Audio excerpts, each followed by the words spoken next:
we can face tariffs which may even cause electric vehicles to become expensive than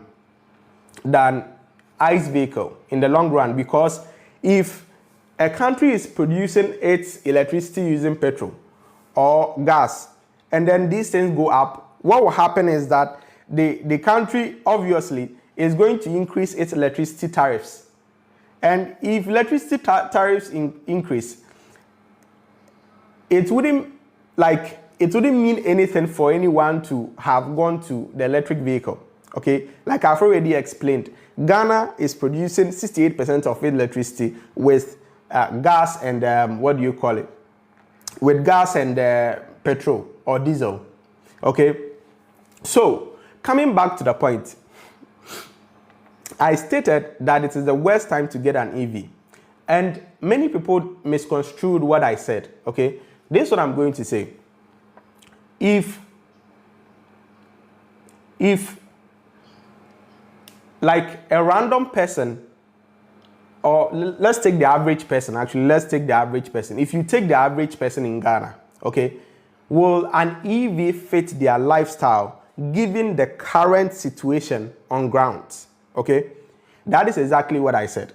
If you take the average person, would the EV or the electric vehicle be sufficient for them? And that is the question I seek to answer. But the thing is, these car dealers are pushing the EV agenda so much so that they came for my head in the comment section. I'm going to explain. So I'm going to mention a host of points. Please, I need you to bear with me. After this, I'm going to give way for people to sort of come on and then they share their views too. As the live is going on, please do well to also share your opinions in the comment section. I will read it, and then I think we can discuss it together. The first point is, before I actually begin making my point, that not everyone, in my opinion, I think about 80% of Ghanaians in Ghana it will be a disadvantage as it stands now for them to transition to electric vehicle. Okay, only about 15 to 20% may benefit from electric vehicles, and I'll explain. So if you take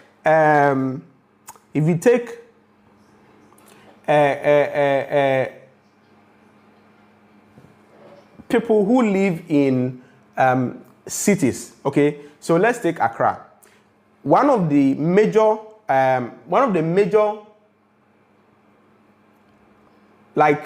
comments that came through my video was that when I mentioned the lack of infrastructure, for instance, okay, all of the people in my comments were like, go to Accra, you will see that there is 5 charging stations. Go to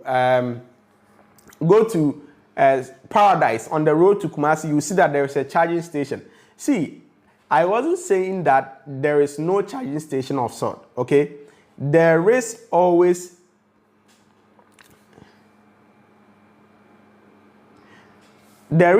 yes, I'll get to your question. So there is always these charging stations that are coming up, okay? But if you take a look at it, if you take a really critical look at it, it is those who are in the cities, especially Accra. Some of them, there are a few that are popping up in Kumasi, but it is not many. You can count them. I don't think there are even more than 3. A whole Kumasi, okay? Accra, I don't think you get more than 15 in Accra, and it is a capital city, okay? So when I mentioned that there is no infrastructure to contain these electric vehicles, they will be like, look at Accra. Look at Accra. There is stations, and you can go and charge there. But the whole of Ghana is not Accra. There are people living in the western region. There are people in Bono. There are people in the Volta region. There are people in Ghana is very broad. Okay, so if these car dealers are pushing the agenda that everybody must get an electric vehicle, I don't think that is the case. Where I stand right now is that if you are an average person, we are foba. Okay, that is how I speak. That is where I am speaking from.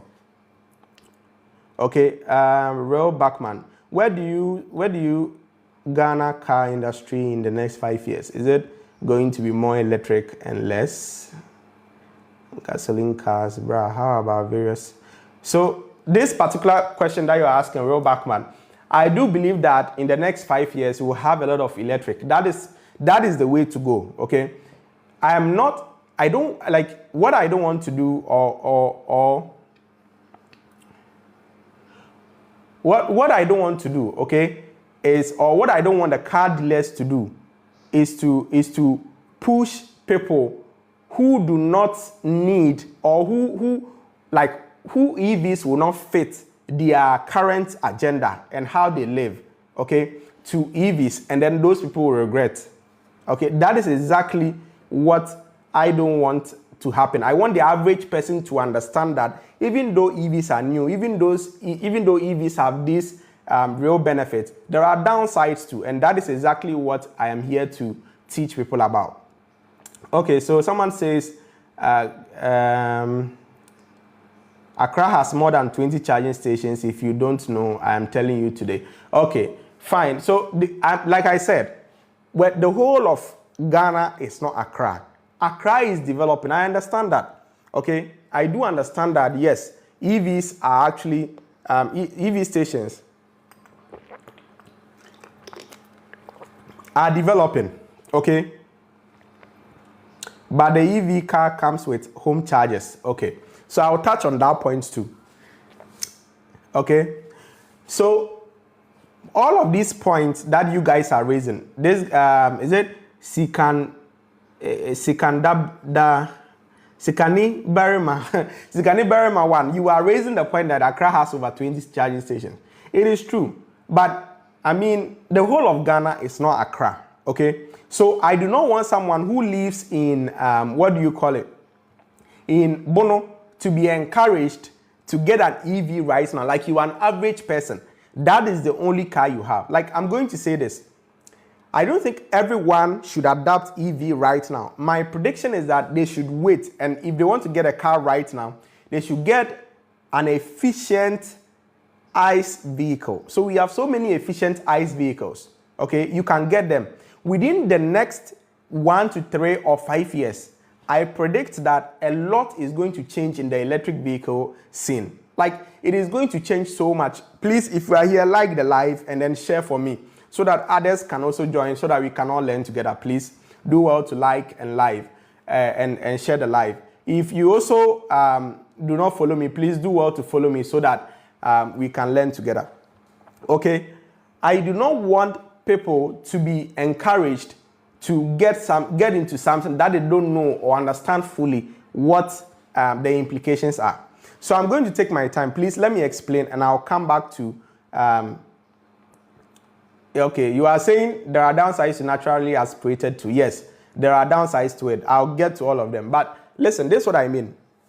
If you take the average person, okay, who is going to get a car, they have, like, what they want to do is to make sure that the car, one, is reliable. If something should happen to the car, they should be able to repair it and get to the road as fast as possible, okay?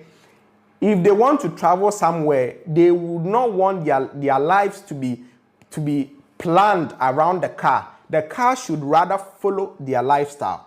These are all people that I think should not get into EVs right now. That is my point. But the EV car dealers are selling the EVs to people as if everybody should transition to EVs right now. But that's what I'm saying. It is not a perfect fit for everybody as a stance. And when you mention this, they do not understand. Let me give you an example. See, most of these EVs that are currently flooding Ghana, if you are not lucky and you get any EV between 2015 to 2018 thereabout, okay, they used their battery chemistry, which is like the engine of the EV, right? The chemistry they used is called NMC, nickel cobalt. That is the type of battery that they actually used within these EVs, okay? I'll read your comments. Please keep them coming and I'll read them and then I'll answer them. But I want to make this point. If you are not lucky and you go buy any of these old EVs that have this particular nickel cobalt sort of battery, okay, when you bring them to Ghana, like those batteries are highly sensitive, and these are the ones that are being flooded here. And the top tier, which are like BYD Seagull and co, those that are really top tier, they are also expensive. So the average person will be like, oh, they say EV is good, let me go get the EV that these guys are selling, right? And it should be able to serve me very well. But you don't know exactly what chemistry is. That particular chemistry is super sort of finicky. I don't know how to put it. Like it is easy to lose a lot of range when it is cold or when it is really hot. Okay. Plus, it degrades so much faster.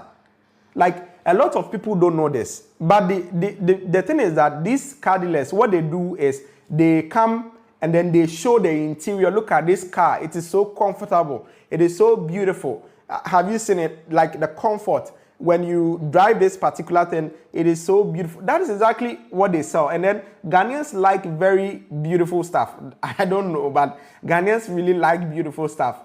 And as a result, you realize that a lot of people have fallen to this, okay? But you don't even know exactly what is happening, like in your car or under your car. There are different chemistries of the battery. And if you're not lucky and you buy anything that is from maybe 2015 through 2018, you might get one of these as used. And I know someone who has actually bought one of these. They used it for 2 years. The batteries went dead on them. They are not dead, but they had a battery management system. You have BMS. So this battery management system went dead on them. And as a result, the car is parked. Now, these EV guys will tell you, oh, don't mind them. When you buy an EV, there are shops that can fix it for you. Oh, when you need parts, we can order it from China for you. That's what they say. But how would you feel if you got an EV for a taxi and then you want to work, okay, as a stunt, and then when you got that particular EV, and you have to wait like a month for that item to come, even if you get some at all. Because after this, I'll talk about discontinuity. I talked about it in my video when I mentioned the EVs.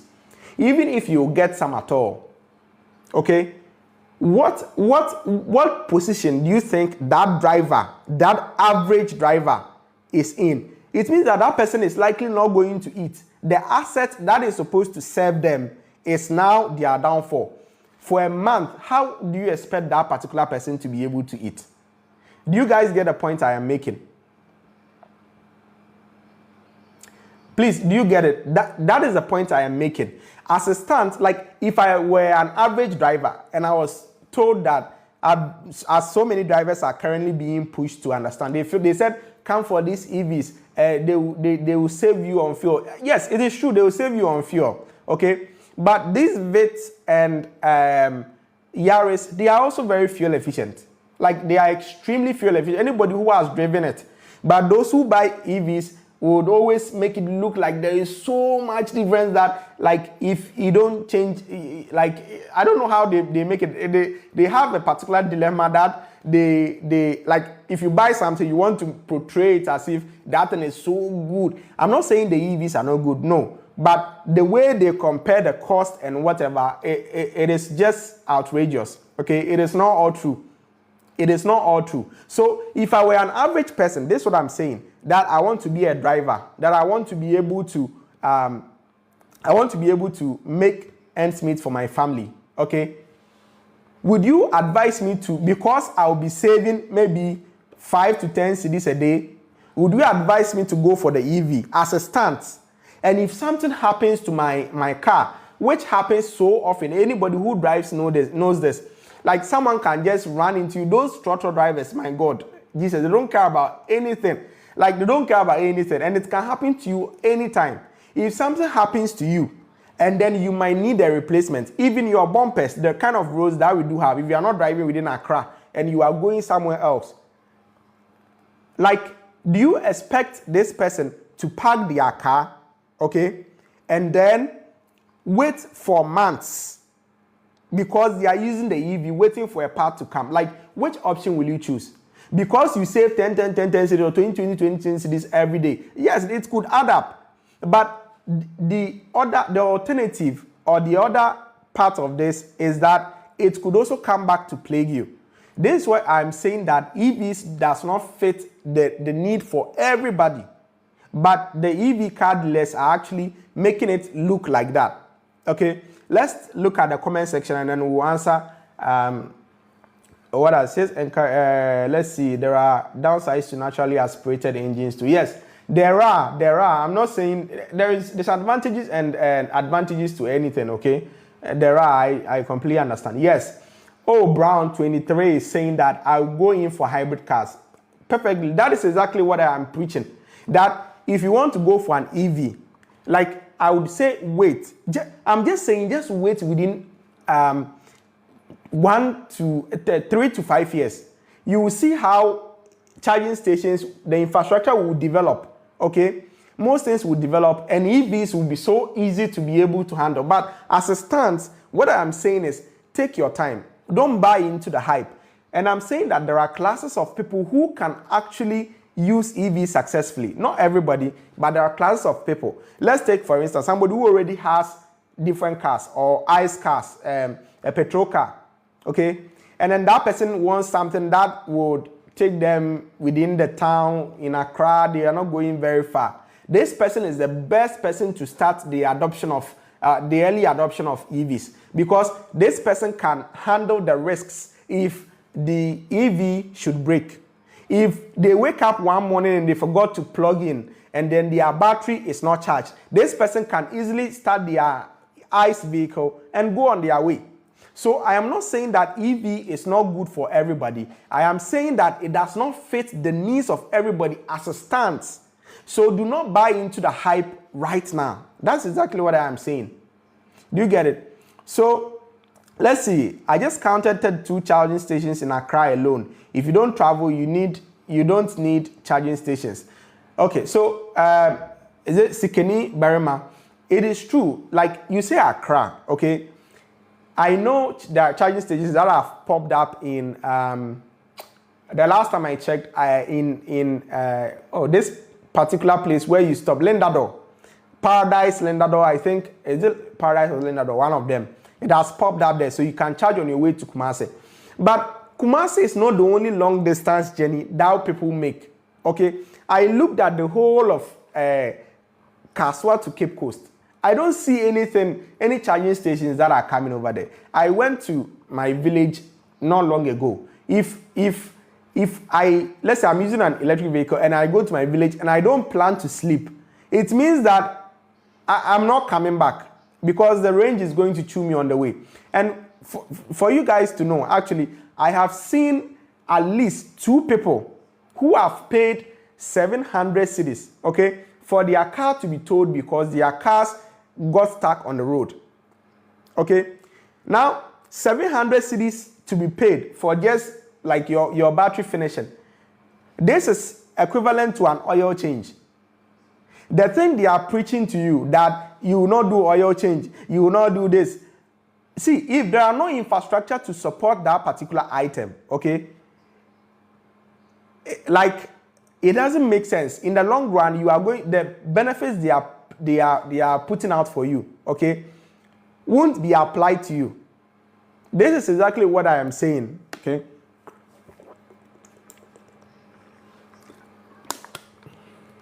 So let's look at it. It said Shangan Ido is also strong like Toyota Corolla. It might be. So I have a take on these Chinese cars, which I just put across, which is also coming out as I am anti-China. Like when I speak, so many people are very fast to come for me because they do not understand where I'm speaking from. What I'm saying is, consider you are an average person. I am an average person, you are an average person, okay? If you have the opportunity to buy one single car, and you know that there is a car that has been proven and tested that this car can take you everywhere you want to go. You know that this car is actually strong. Like it has been tested for over 10 years. There is so much data on this particular car, okay? Would you go in for something that is new? Maybe, yes, it could serve you correctly. Like, that's what I'm saying. It could serve you correctly. We don't know yet. It has not been tested, okay? This is what I'm saying. That to be, car is such a big investment that it doesn't make sense for you to go for something that is unknown, that is going to worry you, that is going to drain more money away from you.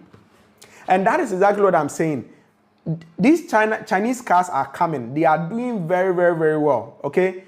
But it hasn't been tested in Ghana to survive how Ghanaians use their car. That is exactly what I'm saying. Do you guys know that Range Rover, these cars, some of these cars, Audi, some of these cars do extremely well in China, in US, but when it comes to Ghana, it breaks a lot. That's what I'm saying. Not every car is fit to ride on our roads. Not every car is fit to use to ride on the dusty road that we have. Okay? That's what I'm saying. I am not anti-China. I am not anti-EV. I am saying that if you have the opportunity and you are an average person, okay, that you want to buy a car, would you go in for what is new? You don't know exactly what you are going to get yourself into, or you go for what is actually proven. And my advice is you should go for what is proven. Then you leave the new things to those who can bear the cost. When I say those who can bear the cost, there are people who have multiple cars. You don't compare yourself to somebody who has multiple cars.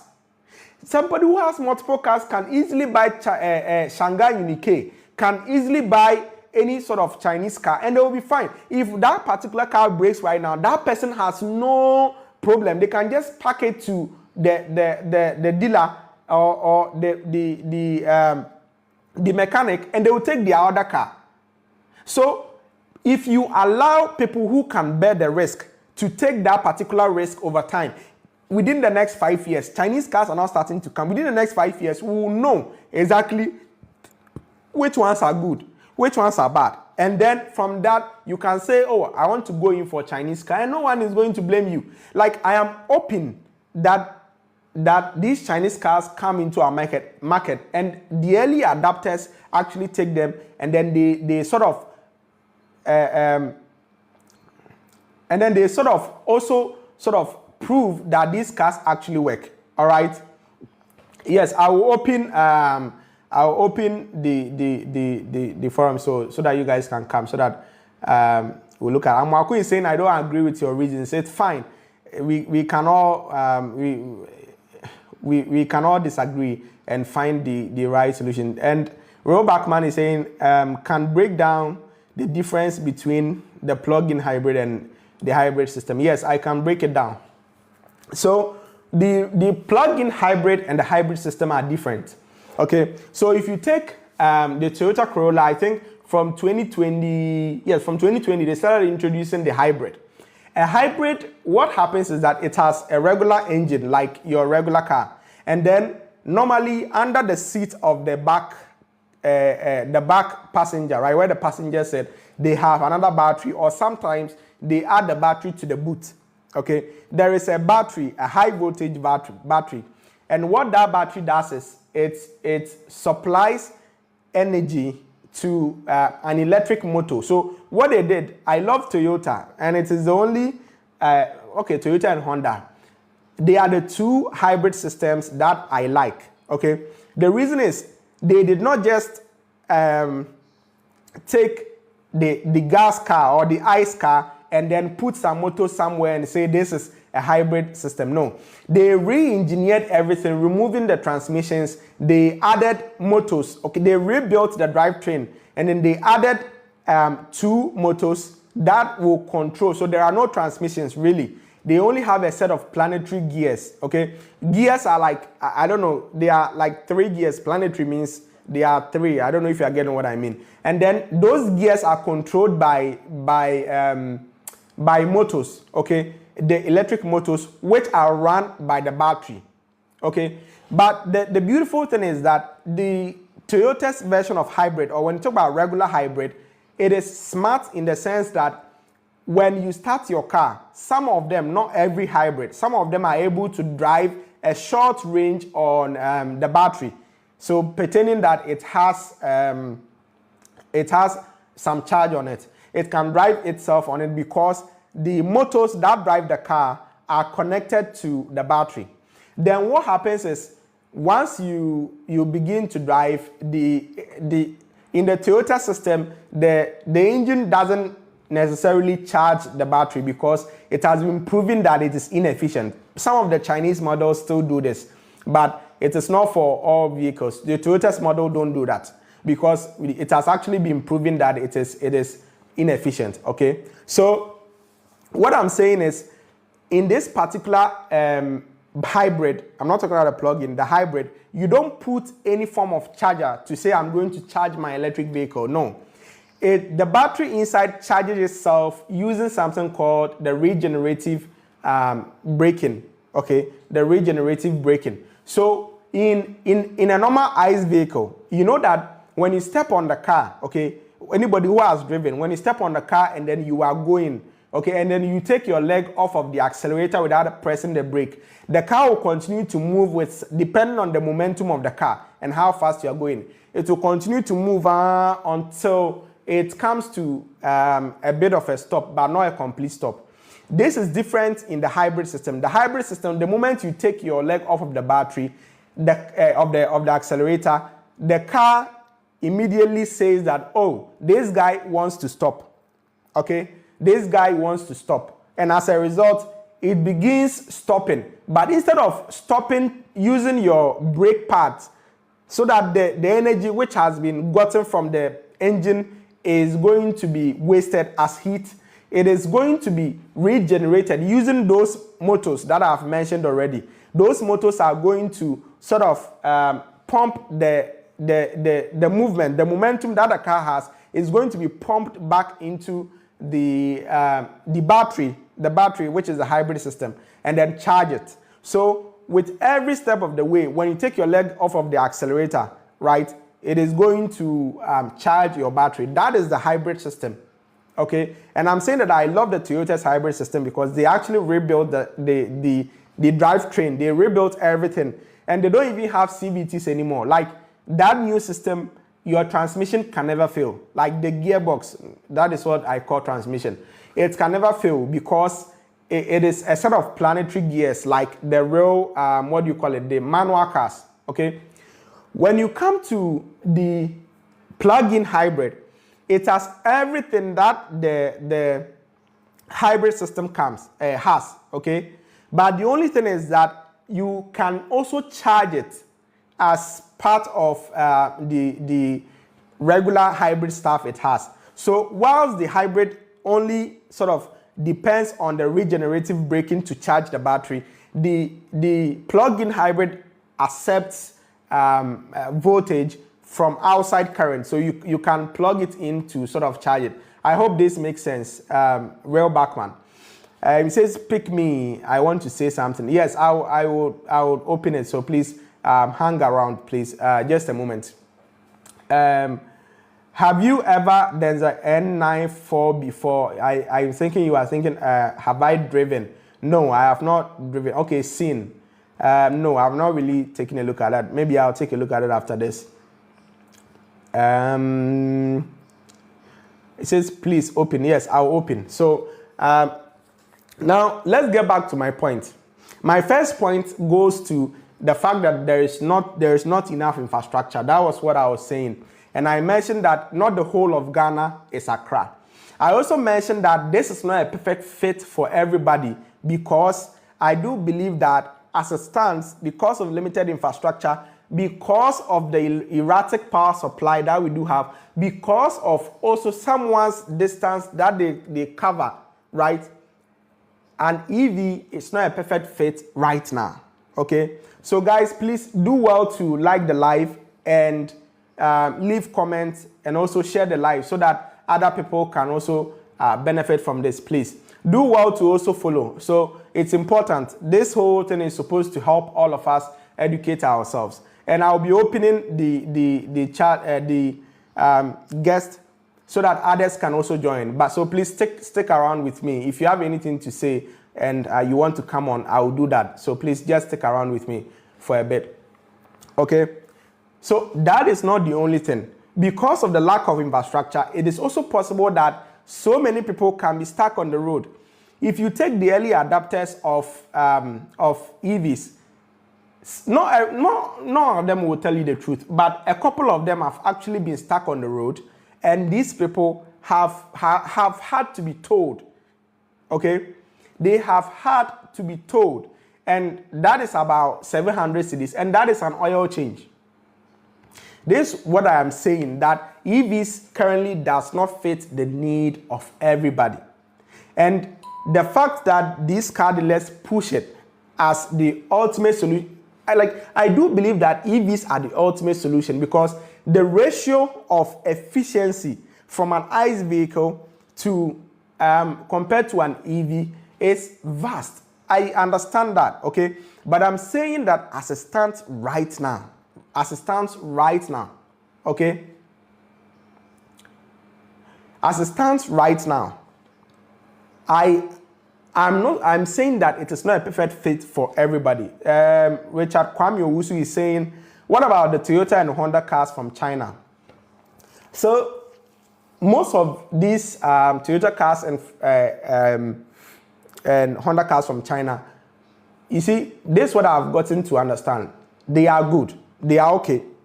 They are okay. They are just similar to what you will find in the US or Canada, because from the investigations I did, they sort of brought, they built an assembly plant.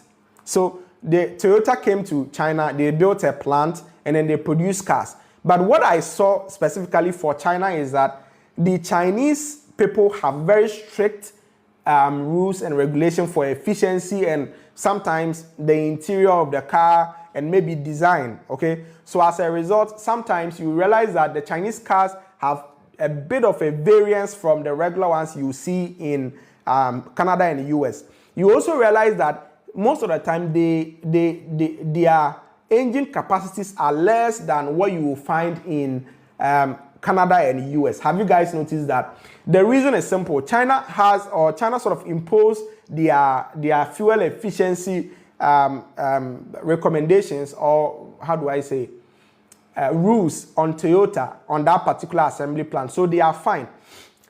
I'll use this moment. I want to just move a bit from EVs. I'll come back to EVs in a bit, because someone asked the Toyota and Honda, okay?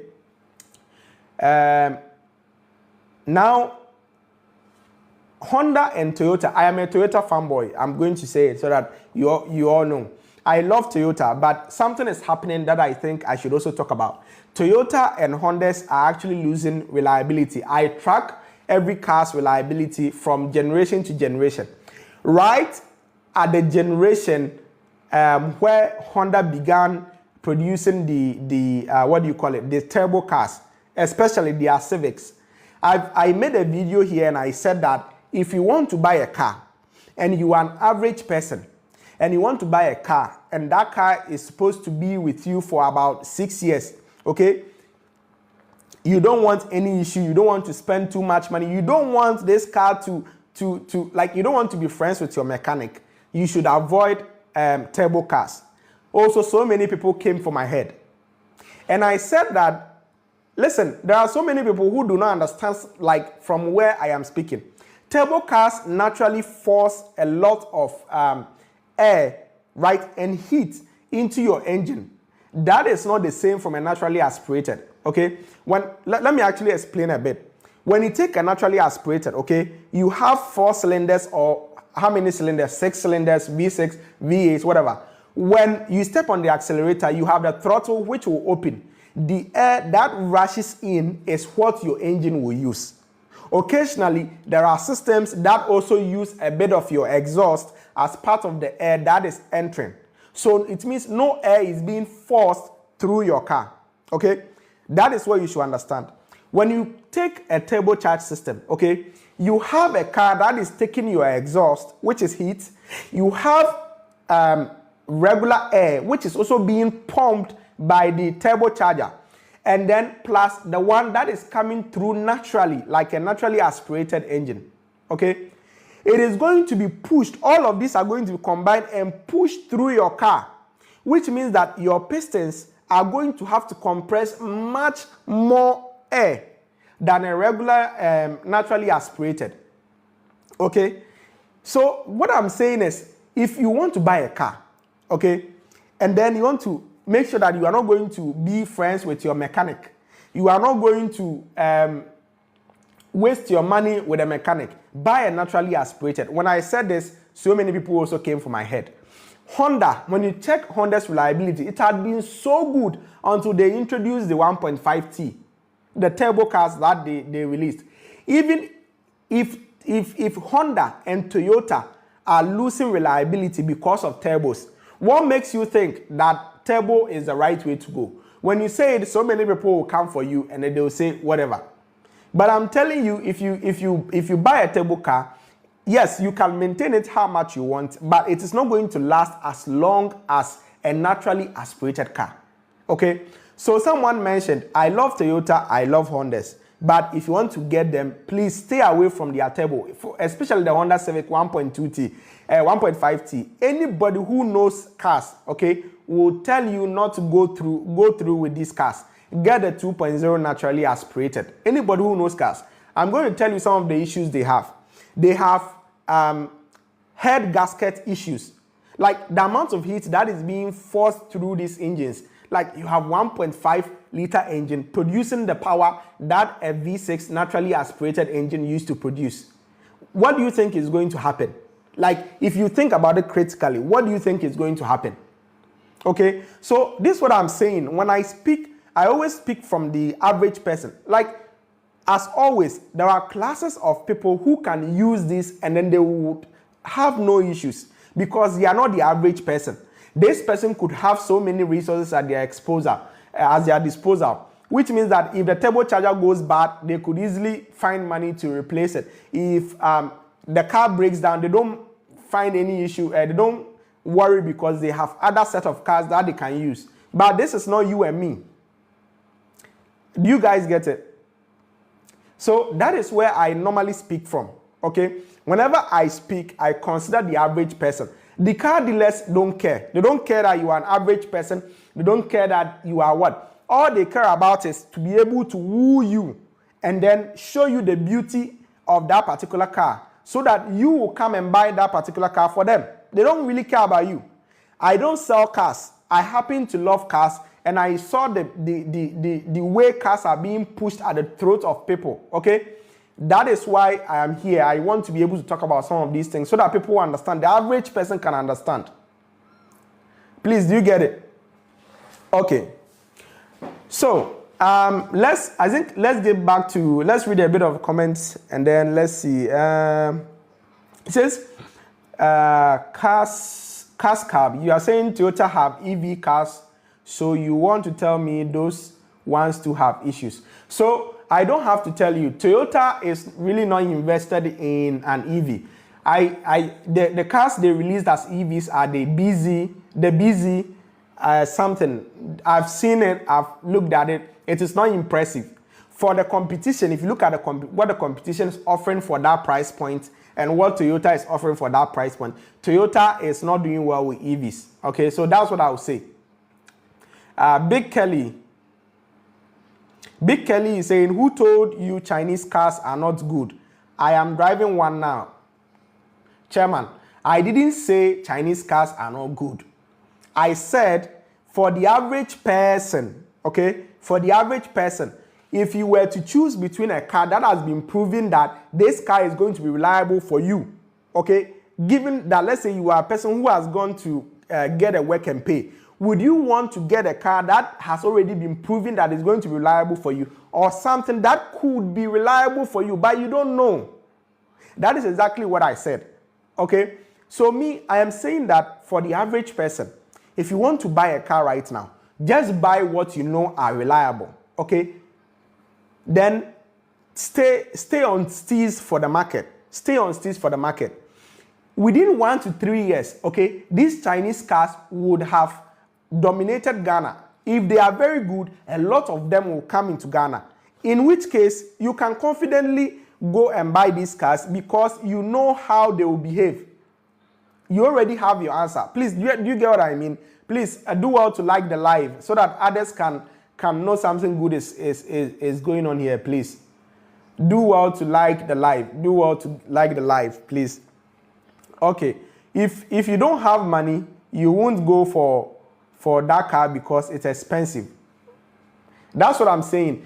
See, when I speak, I normally speak for the average person. I do not want the average person to go and buy a car that will break down very easily. That maybe may not break down very easily, but an accident happened and you have to park the car for 3 months before parts become available. Okay? The average person must be informed. The average person must be tuned that these are possibilities that could happen, and they shouldn't only consider the beauty of the car. Please, do you get what I'm saying? Okay? Yazalel, you are saying 2019 Mitsubishi Outlander SE available. Oh, okay. Let's see. Is Mazda cars good for an average person? Okay, so that's a very good question. I'm going to answer this too as fairly as I can. The cars that I've had opportunity to test and then drive are the Mazda CX-5, which are like also becoming fairly common. These cars are very good. But these cars have two variants. They have the naturally aspirated, which doesn't have turbo. So many people complain that, oh, the car is not that fast and whatever. But the car is extremely reliable. For me, like, I don't know what people want. If your car can do 0 to 60 miles in 9 seconds or 7 seconds, then what has it done?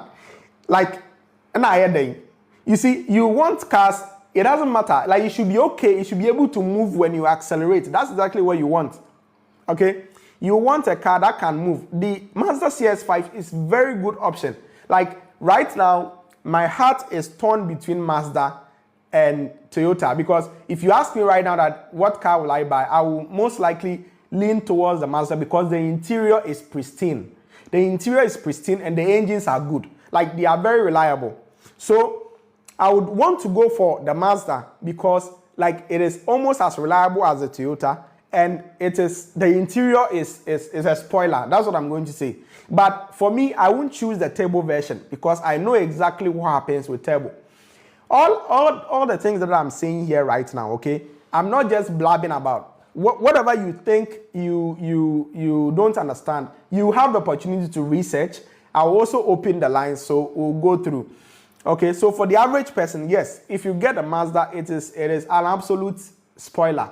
The only thing is that you would want to look out for the non-turbo version. That is exactly what I always recommend for people.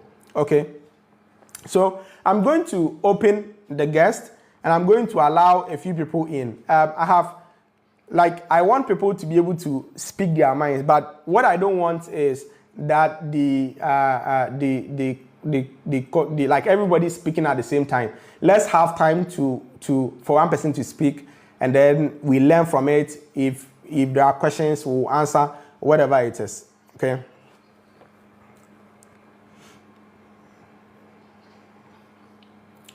Okay.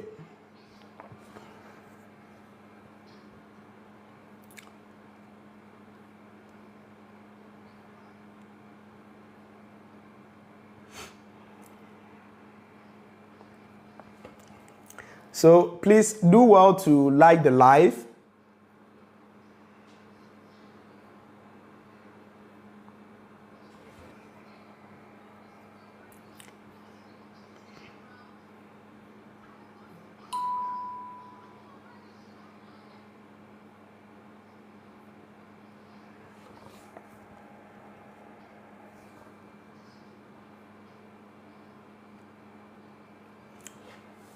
Okay, so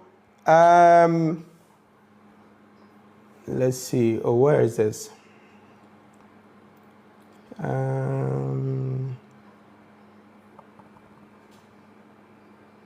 Black coffee. Okay, so let me invite you. Okay, so I've sent you the invite.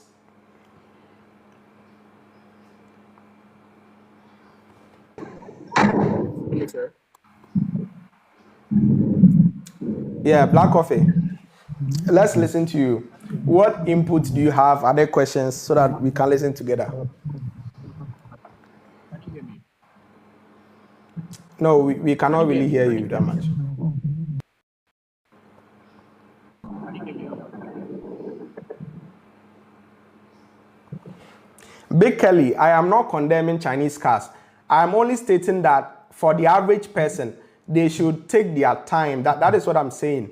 Like, you see, Toyota didn't just come just like that. There was a time when the American cars and other cars were also dominating. Okay, Toyota came into the game just like Chinese are trying to come into the game. Okay, so I'm not condemning. I'm just saying for the average person, if you know you have something that has been proven to work, okay, are you going to buy what has been proven to work, or you are going to wait and or you are going to go with what has not been proven? Like, I'm not saying they are not good. They could perfectly be good. So if they are good, it's to your advantage, okay? But if they are not, then what do you stand to gain? That's exactly what I'm saying. So Black Coffee, no, Big Kelly, I am not saying that. Black Coffee, are you here? Can you hear me?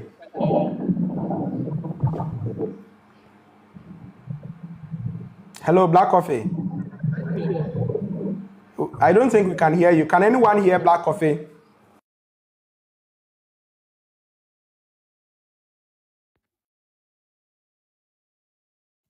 Hello. Yes, we can hear you now. Good, good, good. Okay, let's go.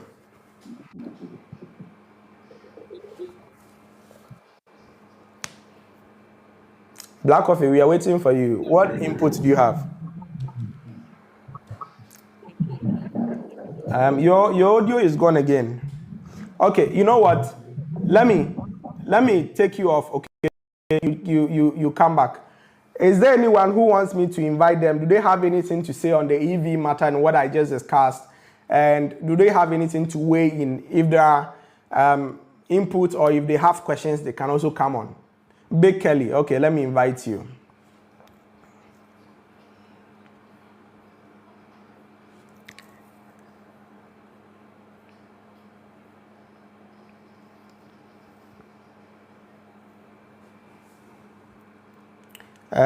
Big Kelly, I do not see you on my list.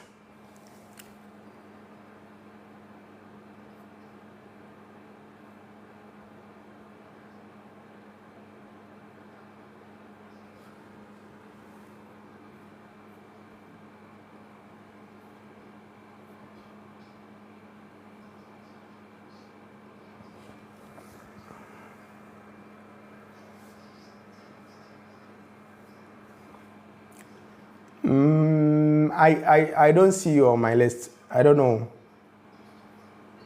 Let's see.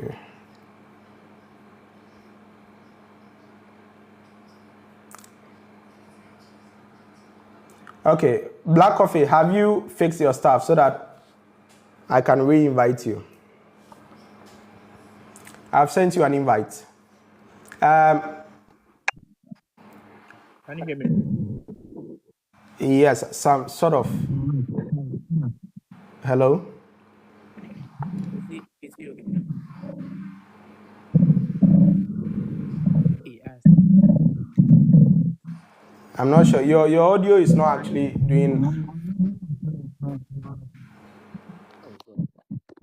Can you hear me now again? Can you hear me?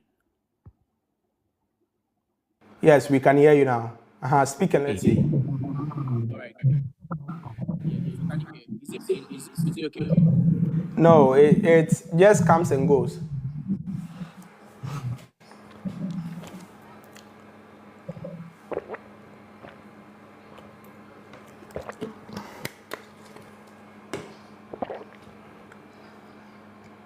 Okay, you try to fix your stuff and then we'll see. See, so my preaching And all I am saying is I'm advocating for the average person.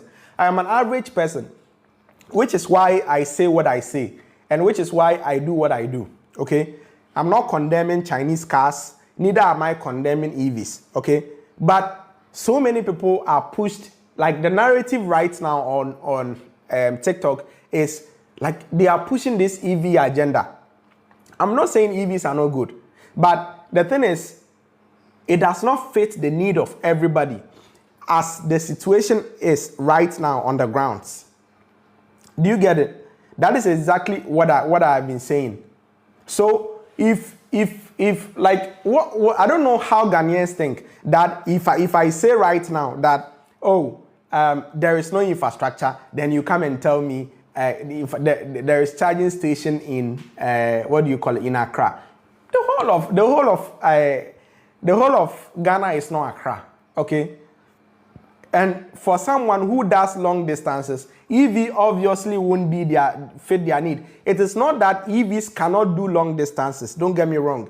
It is that the infrastructure is not yet developed to help someone go on that long distance. The same way, I don't know if you guys know, so many people are very ignorant about this EV. Like someone will tell you, oh, my EV can do from here to Tamale. But they don't know exactly how they even get there. Listen, if you charge, if you go to a very fast charger and you charge very fast once, okay, in your next stop, you cannot do a fast charging again because the battery has to be preconditioned. These are all I won't say these are limitations of the batteries that these EVs have. So many people don't know. And those who are selling cars, all they want to show you is that the beauty of the car. Like the interior of an EV is so pristine. And given that there is no engine, right? It sounds like when you sit in an EV for the first time, it sounds so surreal. Like if you're a driver and you sit in